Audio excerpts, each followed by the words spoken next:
Welcome to the session of Science and Technology Part 1.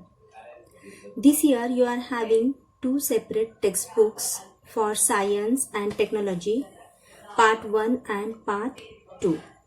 And I am going to teach you Part 1. This part contains physics and chemistry. Part 1 consists of 10 lessons. We are going to study lesson 1, gravitation. In this lesson, we will study following concepts: gravitation, circular motion and centripetal force, Kepler's laws, Newton's universal law of gravitation, acceleration due to the gravitational force of the earth, free fall and escape velocity. Can you remember what are the effects of a force acting on an object? So effects of the force acting on an object are change in shape, change in size, change in motion, change in direction, etc. Second one, what types of forces are you familiar with? Types of forces we familiar with are nuclear force, frictional force, electromagnetic force, gravitational force, etc. Third one is, what do you know about the gravitational force? We have seen in the previous standard that the gravitational force is a universal force and it acts not only between two objects on the earth but also between any two objects in the universe. Now we will see the concept of gravitation. What is the meaning of gravitation? Gravitation is the force that pulls two masses towards each other. As we have learned, the phenomenon of gravitation was discovered by Sir Isaac Newton. All of us know the story behind this discovery.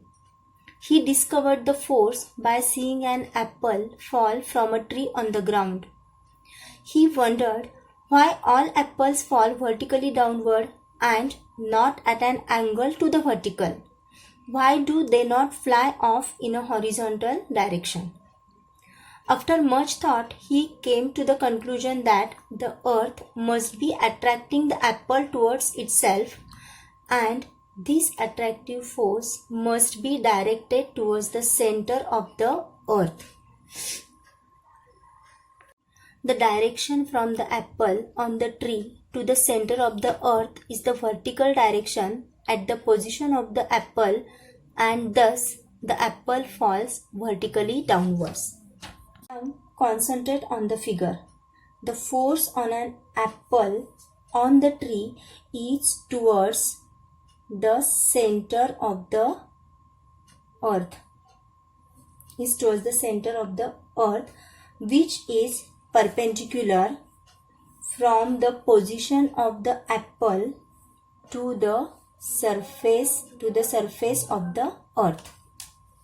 Figure also shows the gravitational force between the earth and the moon.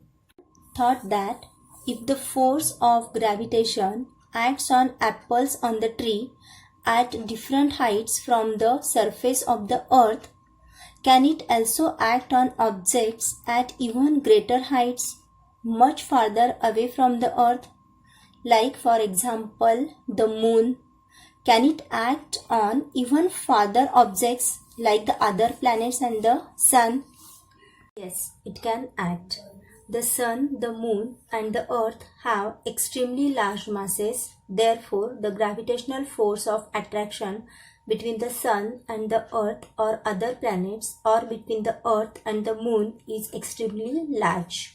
Different planets have different gravitational force depending on their size, mass and density.